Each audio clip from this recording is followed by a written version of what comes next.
Assalomu alaykum do'stlar. Mana navbatdagi 3 g'ildirakli veligimiz tayyor bo'ldi. 3 g'ildirakli veligimiz bortlari uzunligi 1.20 ga, eni qanotidan u qanotigacha 1 metr qilib tayyorlangan. Doimiy yasayotganimizdan kattaroq zakas tariqasida yasaldi.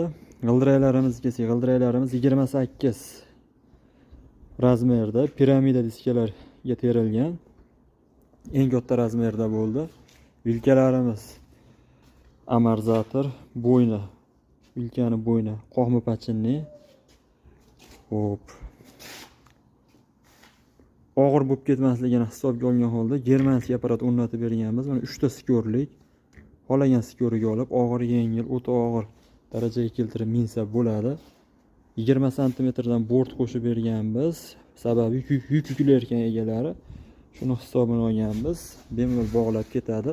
Kimga shunaqa xizmatlar kerak bo'lsa, aloqaga chiqaverasizlar. Narxi kelishgan holatda xohlagan razmerlaringdan qilib yasab beramiz.